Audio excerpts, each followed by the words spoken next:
I'm Gavin Bain. Can you read that? No. So, I'm actually Brains Mcloud. Can you read that? No. Good. This thing doesn't work. So what I'm going to do is I'm going to tell you exactly who Gavin Bain was.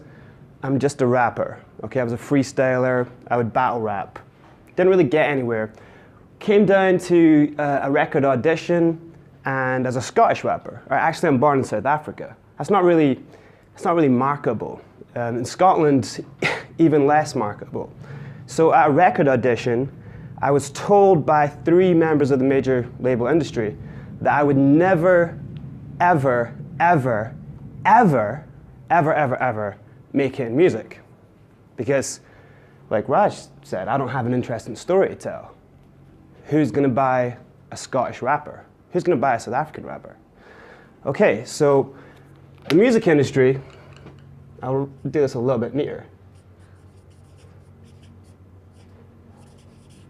is fucking broken, okay? So what I did, so that little heartbreak that I experienced was enough to inject everything they just said, like everything about marketing, I realized right then. So I had spent becoming a battle rapper, battling hundreds of guys. You battle, like in some competitions, you battle 6, 7 people a day, all on the spot, freestyle, right? Your mind becomes, essentially you become a hacker, which is that you identify a problem on the spot and you creatively solve it, boom, like that, and you come up with the answer, the freestyle, the bar, the punchline. And so when I was thrown in the situation where they're telling me that I'm not going to survive, that's a huge fucking problem there, because I've just spent 4 years of my life giving everything to this sport of rap. So I'm hardly going to just turn around because some plaid-wearing corduroy motherfuckers tell me I'm not going to make it. All right, so what I did was I went away and spent a year creating Brains Mcloud, a loud fucking asshole face of an American badass Californian rapper. All right, so I realized that it was about marketing. Now, a loud, badass California rapper who's grown up in Huntington Beach, who's best friends with Eminem, who's in D12, he's the homies with all the greatest rappers on the planet, that's quite an interesting story. And so I came back down. It took 1 year, and I basically, I kind of improved on my production. I made my production go from kind of underground hip-hop sounds to sounding just like Dr. Dre's production. I made my raps go from kind of very super, super, super fast multisyllabics to kind of more spaced out and understandable comedy, shocking rap, just like Eminem. And I did that in a year. Came back down to the Brains Mcloud character, came back down with £300 in my pocket, turned it into, in 3 months, a 70,000 publishing advance. Sorry, a management contract with the advance of 70,000. That turned into 6 months, a record advance for 150,000, 250,000 actually with the album on top. Then you had the publishing companies come on board. Then you had the clothing endorsements. Then you had the soda endorsements. And within a year and a half, it was up to almost 1 million without a record released, without a record being produced. We had made 1 million from a year earlier, being told that I'm never going to make it. So I identified right there with my hacker mind state that the music industry is completely broken. So I'll just park my story right there and I'll tell you about the music industry. So the music industry is essentially a bank. Record companies, the major label record company structure is a bank. It's just the worst bank that could ever exist, all right? So we're talking about raising finance. These are like the worst gangsters you could ever go to, all right? They will offer you a little bit of finance up front, but they will take 90% of every sale, give you 10, 90-10. What kind of bank does that? All right, so normally they would offer some money up front. Nowadays, they don't offer any money up front. All right, so no money up front, still gonna take 90-10, and now they're gonna take 50% of everything else you make and wrap you up in a 360 deal. So why would any musician, any artist on the planet want to go to these companies? All right? It's completely broken. And you might think that record companies, you would think that everyone who loves music but maybe isn't talented, well, they would work in record companies, right? And they would help the kind of growth of artists and, you know, nurture talent. Not like that at all. Most people who work in record companies are just office workers. They're just people with boring day jobs. They don't care about music. They don't know Michael Jackson's second album. Never mind telling you what Metallica's best album was. That's Thriller and the Black Album, obviously. So what you end up having is the same problem that exists there is kind of the same problem that exists in marketing as a whole. All right, you have people running around trying to algorithmically, statistically, analytically figure out what sells. All right, so then you get hundreds of companies or new startups that try to think about making products that kind of like a new app that just helps you find your keys. All right. Just your keys are in your pocket. Keep your keys in your fucking pocket. No one needs that app, all right? Or you get these these companies that make products, or they'll create, if they've got enough money, you can create a problem, create a product that solves a problem, and then you'll need to upgrade again, and you're in that system where you keep needing Apple products. It's all bullshit, right? So where this all comes to is that I basically spend my time now training. I'm trying to do this really fast, by the way. There's so much to get through, but it's hard to do it in 20 minutes. I'm a super creative and a hacker, and I train anyone that comes to me in a little program called the Music Hacker. I train them how to see the problems, identify the system, understand why it's broken, come up with a hack, get in, reframe it, and use it for your benefit, all right? But now what ends up happening is, in the music industry, in the modern day, right, you have creatives. Most of us here are creatives. The role of the modern creative now is so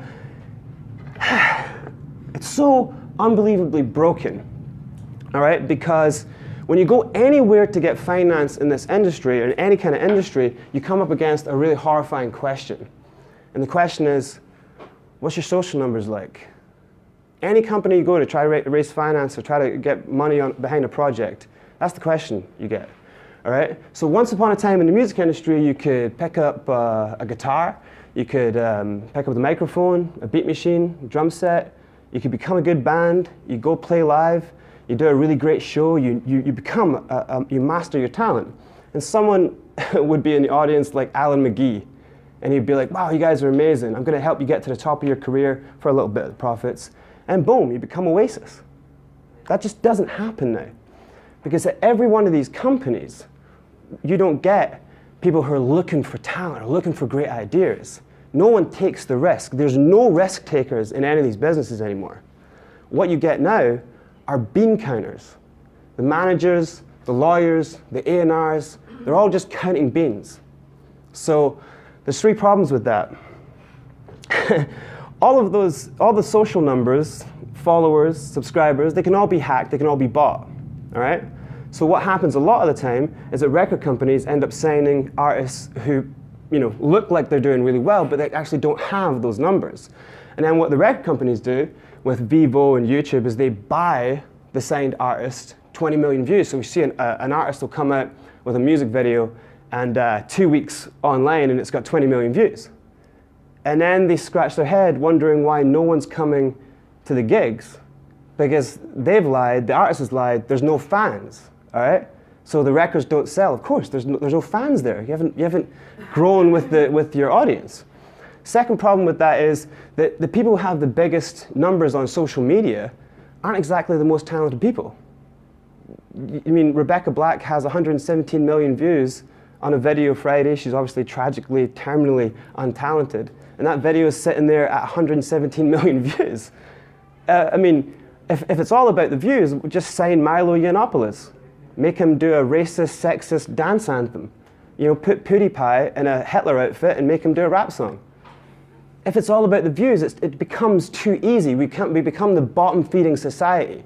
So what you end up having is a sea of shit of millions of creatives, and no one can pop out. And the ones that pop out just do the shittest, dumbest thing to pop out.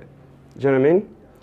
So the third problem with that, if record companies and marketing companies and all these different companies who are looking for ideas, they say looking for ideas, if they're all sitting around with the policy of don't call us, we'll call you when you've got 1 million views, well, then if someone's sat there, done the hard work, which is what I teach people to do, and you get 1 million views, why would they want to work with a record company? If all you're going to do is come on board, make this sound bland and boring and beige and over-compressed for radio to be shit, no one listens to radio.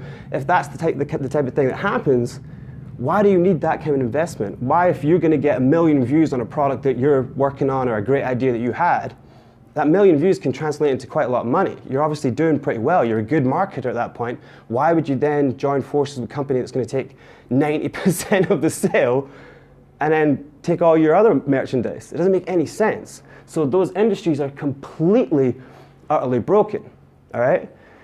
So, and also what ends up happening to most creatives nowadays is you end up living the life of a YouTuber, which is if you want to go down this road, if you have, I've heard many people suggest this, if you're a creative, you want to release a record, all right, well just spend all your time on social media, all your time on Instagram, get Insta famous, all your time on all the social networks, right?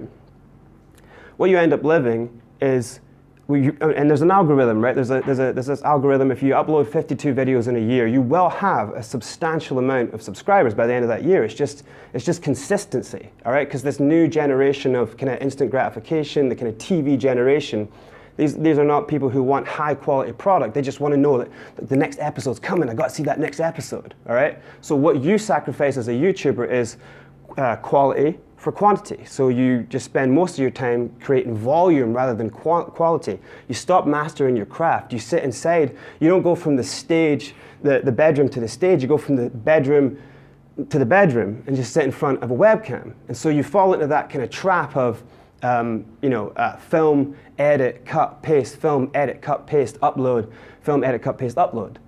And then what ends up happening is, because you're not getting out enough, you're not experiencing life, you're not becoming a great artist, you suffer from loneliness and depression. And that ends up being the life of a YouTuber. And so you say, yeah, but I'll do it for a year. I'll do it for a whole year, and then I'll have all those subscribers, and then a record company or then a film company will come on board and take my ideas. And then you take 90%, and then you're just basically a corporate show, and you've kind of at the expense of your freedom and all of your happiness. So don't become a YouTuber. I would say, I'm not going to write on the board, I don't have any time, but I would say, I was going to kind of fill you into the end of my story, but I don't think we need that. If you guys want to know more about that, just come up and ask me, and take a business card, and I'll try help you kind of hack whatever you're into. But my kind of best advice, because I don't want to take any more time because the next speaker has a phenomenal fucking company.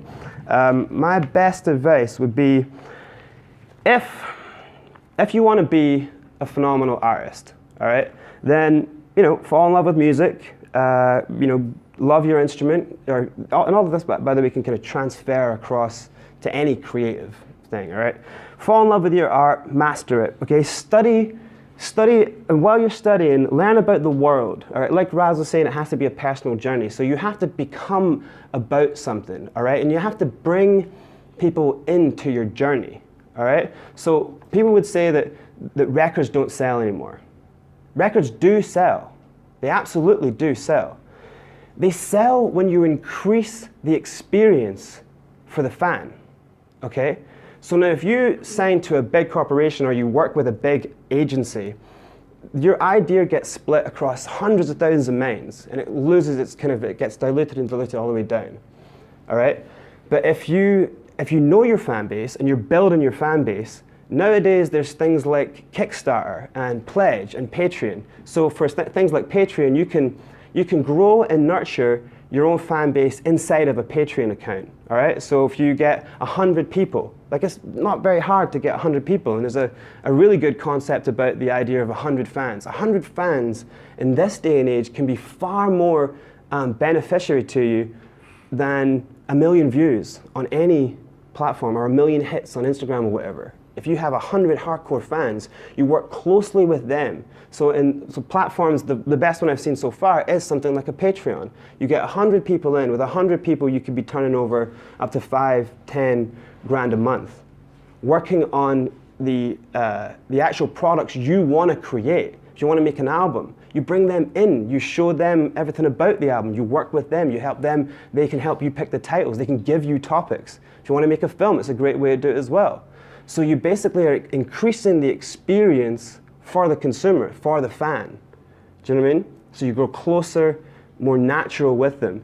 And then after a while, if you empower 100 people, like just on the pure number side of it, one person knows 10. You know, as soon as you make it like magical for one person, they bring all their friends in. And that's like the old classic great way of marketing, which is word of mouth, which is kind of what it should have always been about.